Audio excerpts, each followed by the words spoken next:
So for those of you all who have been to the Power to Overcome celebrations before, we're doing this a little bit differently than we have in the past. Traditionally, our keynote speaker has sort of spoken front and center.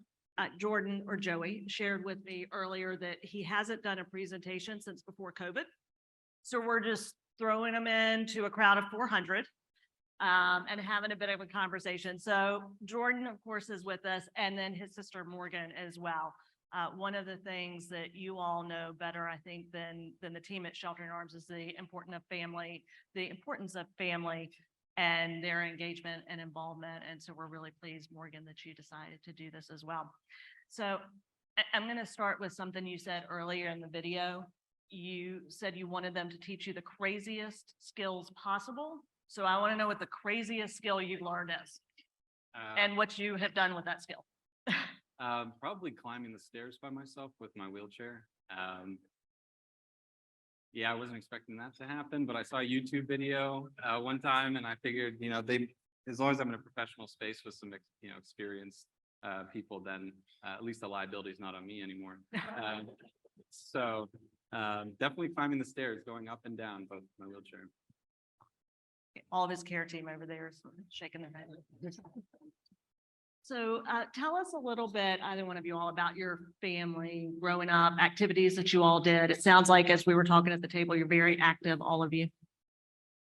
Yeah, I mean, well, our family's from Switzerland, so I feel like it's kind of in our blood to be in the mountains and do hiking. We hiked a lot as kids. Joey and I are probably the more campy, hikey, rock climbing of the family, but yeah, we've always been very active, and Joey especially, I think, was probably out of all of us the true athlete of the family. So yeah. Much to my mother's fear all the time, but once I kind of went to college and got a little bit of space between us, I had to tell her less and less about what we were doing until after, when things were okay. And you and your girlfriend, Megan, who is also here, both of you all are actually search and rescue volunteers. Is that right? Yeah, we just kind of finished up our career search and rescue. We're kind of moving on to bigger and better things. But I was in for about 2-3 years, and Megan just about the same duration. She was also prior to that in emergency response up in New York. I'm not going to butcher it. Assignment, she was up in New York City. She was working, I believe, with Columbia, and she came down here and went to Blacksburg and did the same thing. So she had a great little blend of both that emergency response and also kind of getting out in the outdoors. So tell us more about the day of your accident. You and Megan were out with a group. Yeah, so we had been scouting out, going to a cave, probably for about several weeks, and finally we got an opening for that. And the 4 of us were supposed to go out to this cave, supposed to do some sort of reconnaissance of it, try to see what are best access and routes in case of an emergency when someone might get hurt. And we're pretty high up in the mountains, away from others. And we were not too worried about I guess our surroundings too much, because we all had been rock climbing and whatnot, and had a pretty good feel for what we were doing. But we kind of came to this one little treacherous rock facade that probably stretched out maybe about 10 feet. And I didn't even look out, but what I realized later was that we were kind of up in the treetops, and we were definitely seeing some of the foliage of these higher trees. And as Megan and another colleague of mine managed to get past it pretty easily. They were able to shimmy across. And as I was going across, I kind of made a little note and joke about, this is kind of scary. And I was going across, and I realized, as the video stated, that I just took one wrong step and I felt weightlessness. And then the way I described it was, it felt like someone just grabbed my legs and pulled me down. The last thing I remember before waking up later was just looking at the faces of one of the colleagues behind me, and then just it all getting engulfed in foliage, and then just lights out afterwards.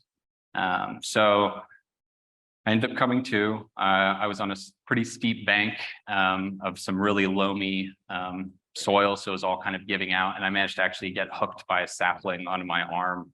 And I heard their voices starting to scream out and call.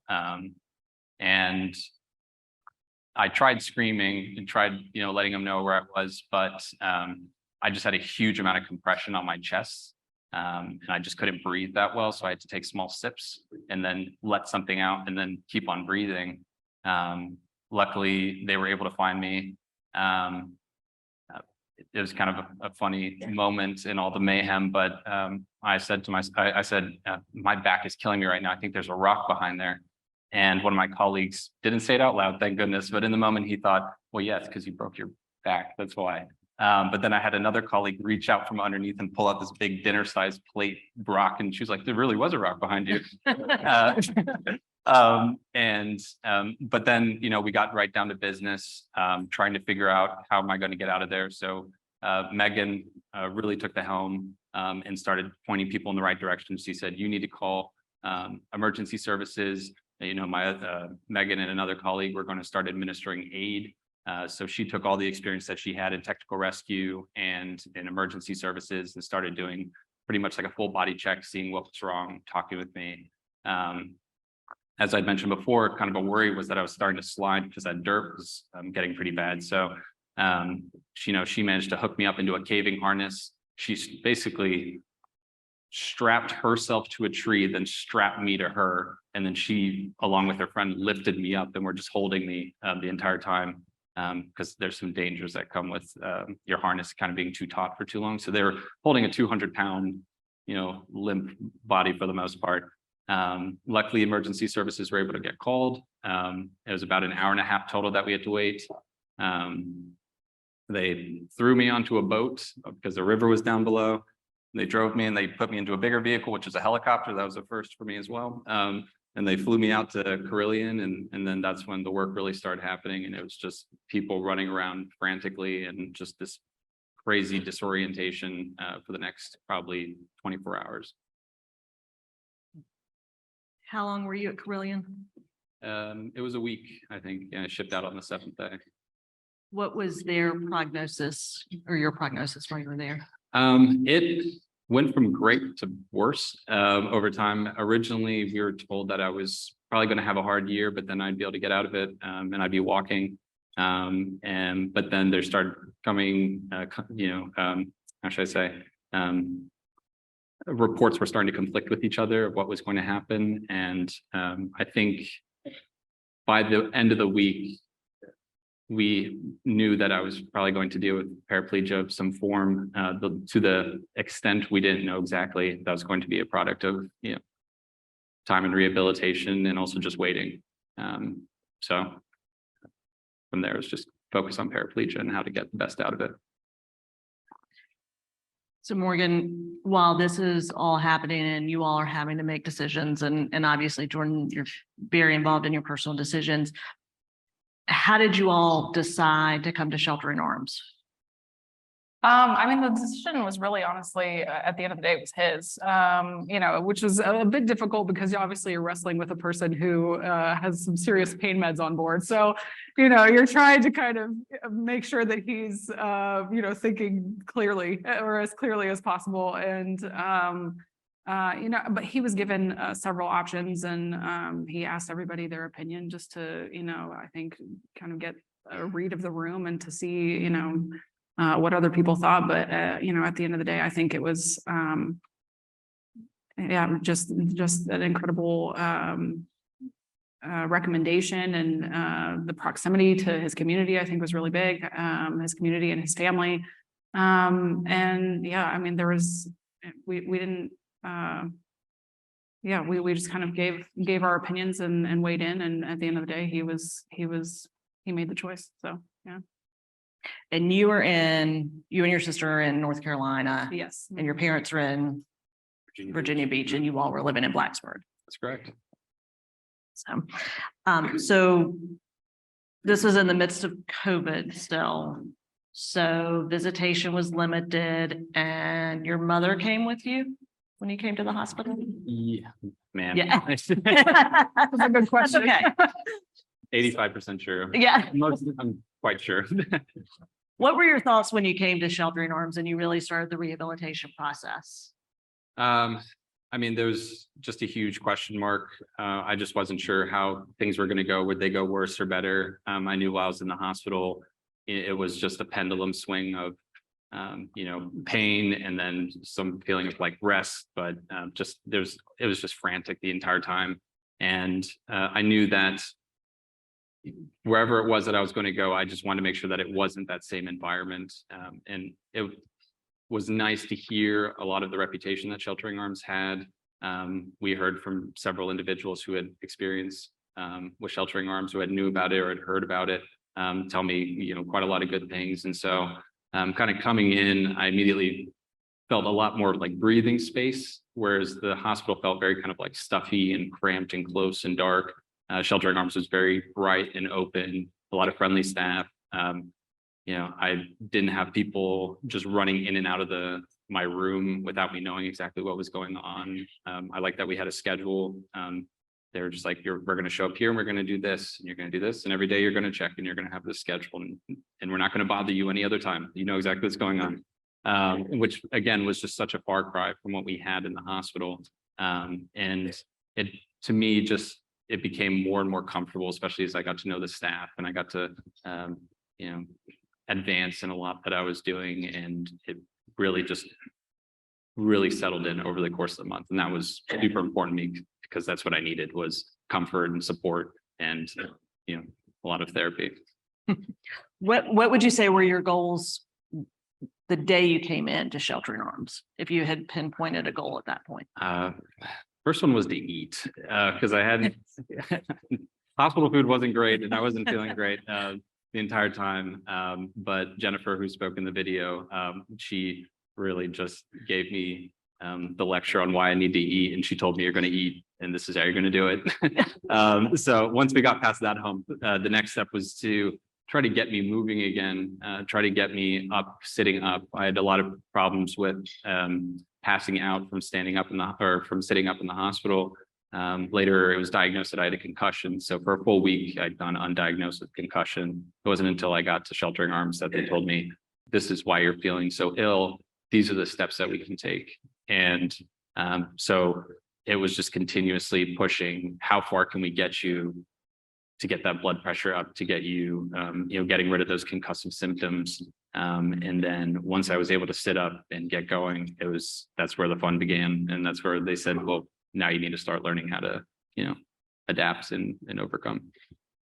How long were you in the Sheltering Arms Institute hospital? It was exactly 1 month between June 27th and July.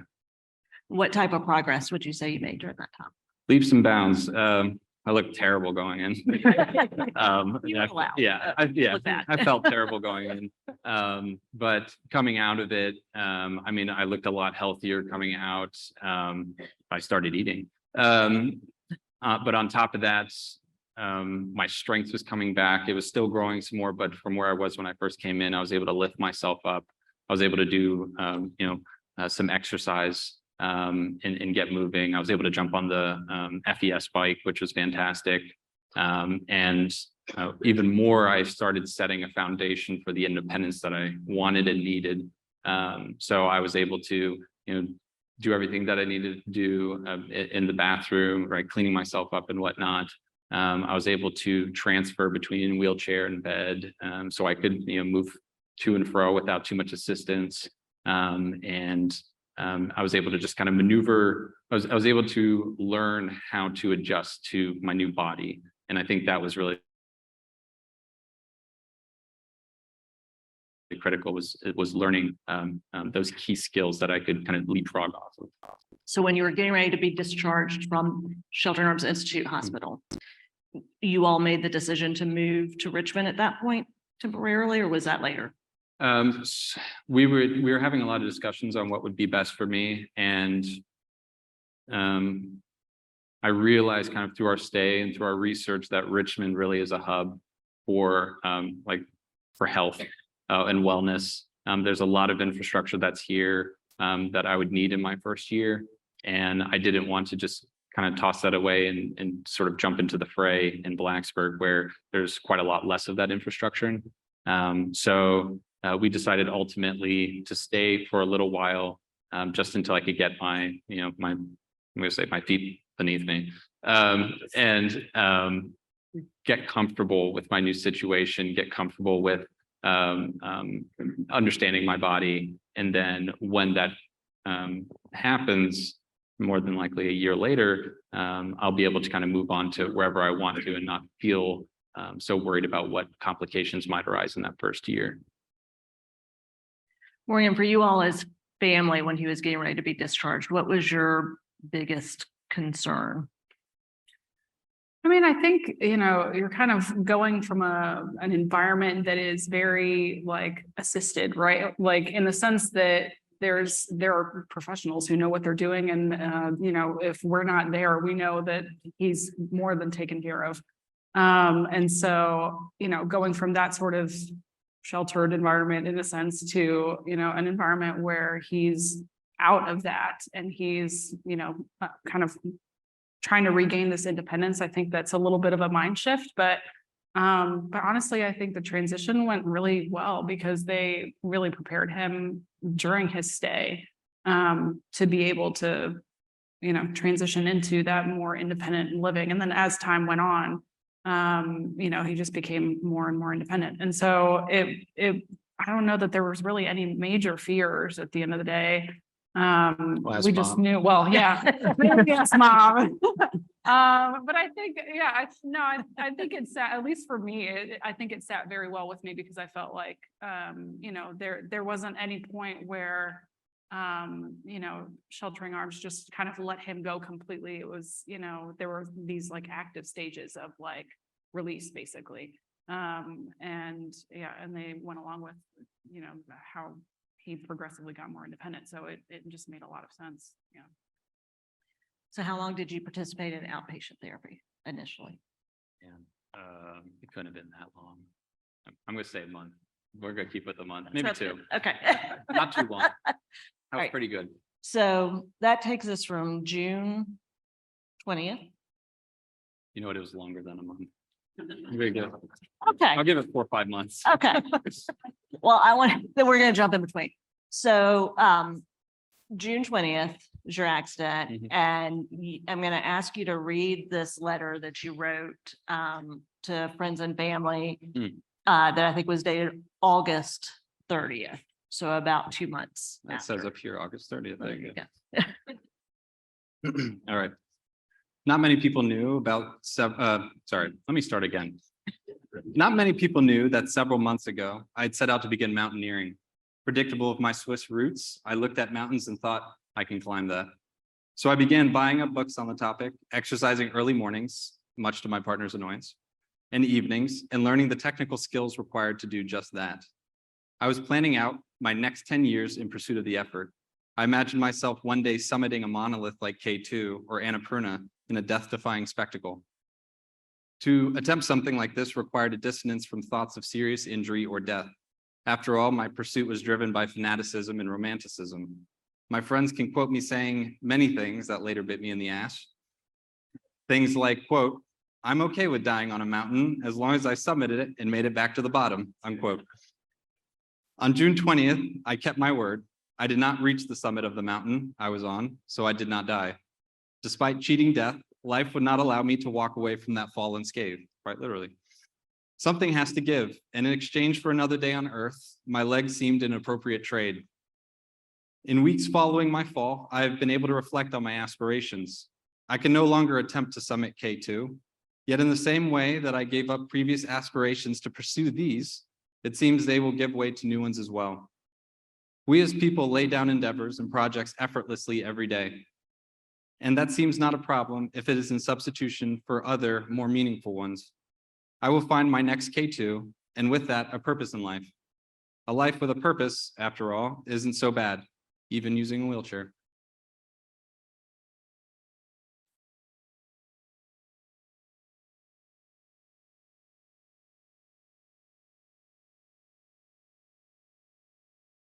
In true sibling fashion, Morgan edited and proofreaded the letter. Yeah.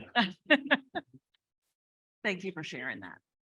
I think that was, so that's 2.5 months after your accident.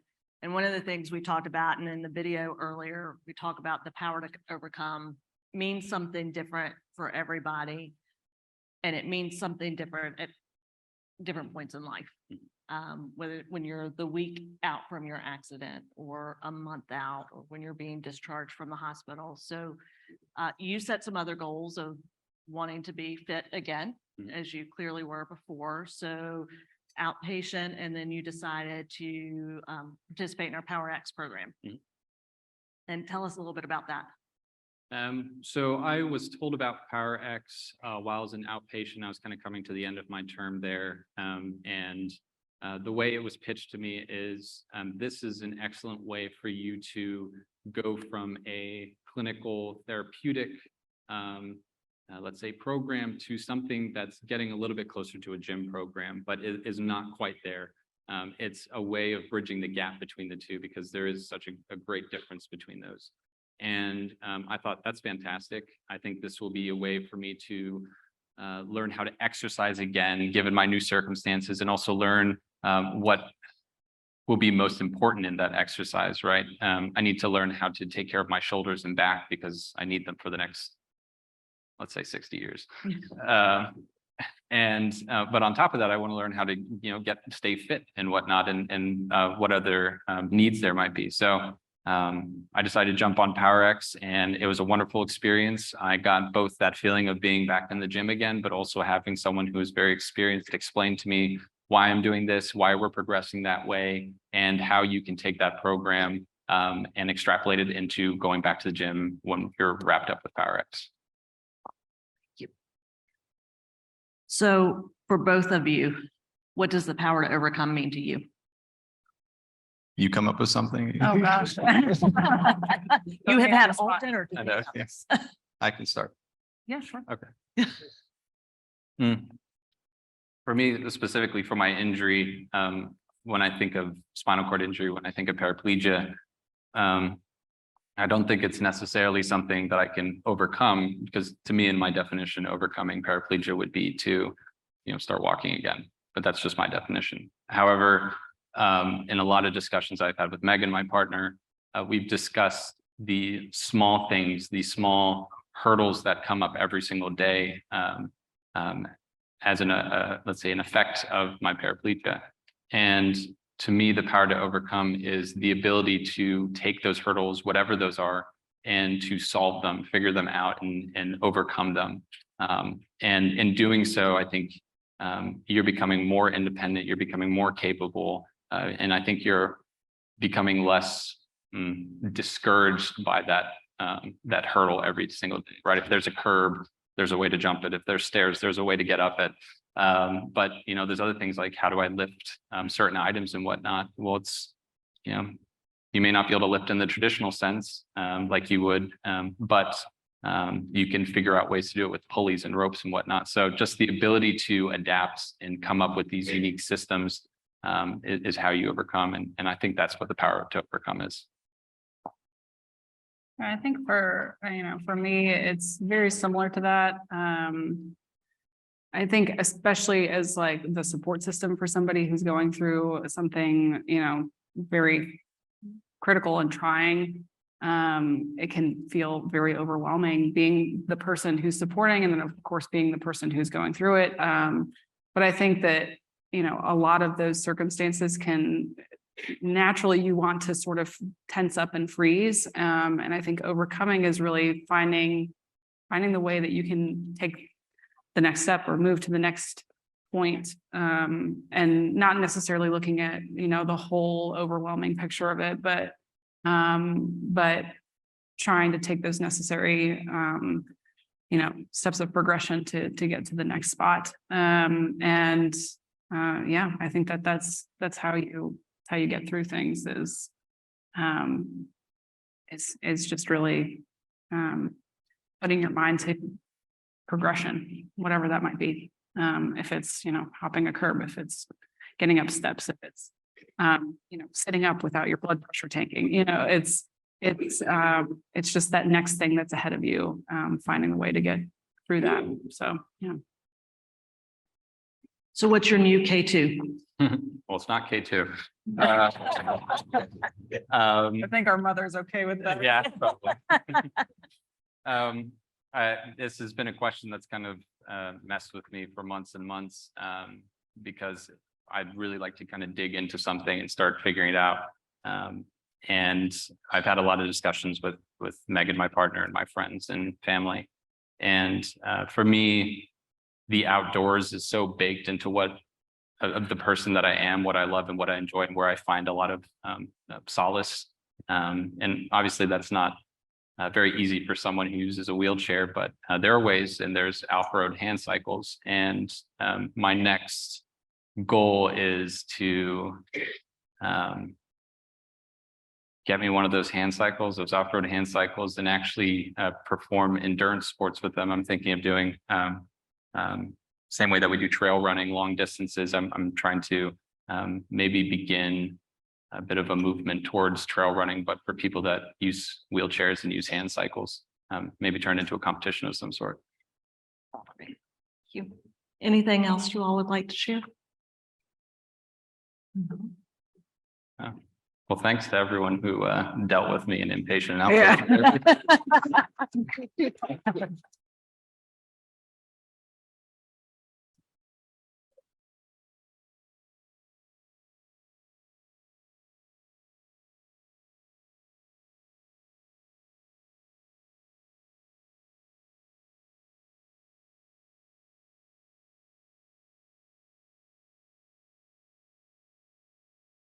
When we had the opportunity to meet with Joey and Megan earlier, Megan shared that she hopes people know how much they touch other people's lives, and that Joey's accident could have been much worse, but it wasn't, in large part because of the people who have supported them, educated them, and ushered them into their next chapter.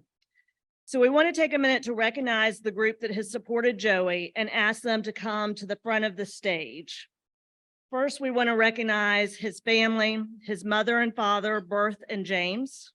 You met his sister, Morgan. And we have his girlfriend, Megan, with us as well.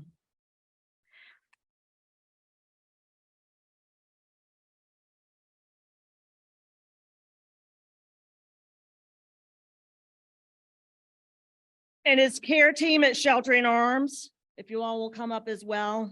Drew Weisbeck.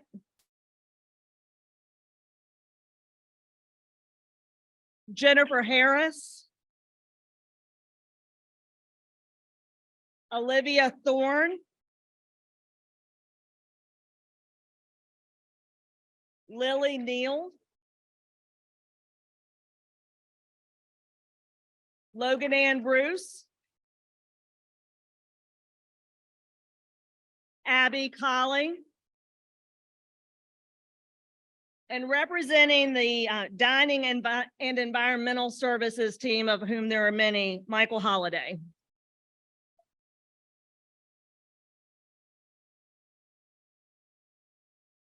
And from Sportable, Mark Fines.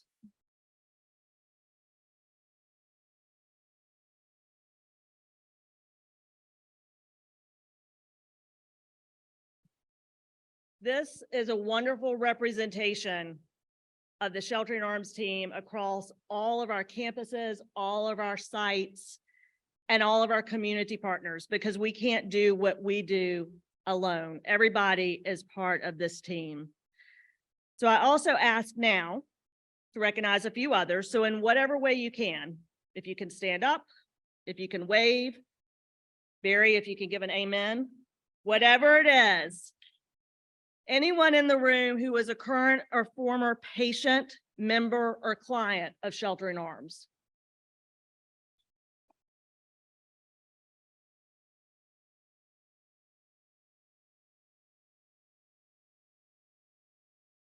Any family member.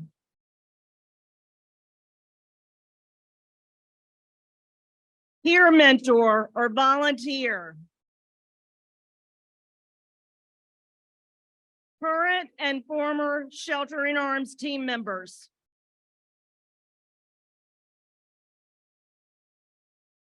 Current and former board members. donors, vendors, and community partners. And everyone who is a ticket holder tonight, you are the team. Kelly Sidner said it in her remarks earlier, that all of us are part of the team. All of us are an arm, in the case of Shelter in Arms, of this team. But there are hundreds of thousands of families that we have served over the years, and all of you all are part of their success.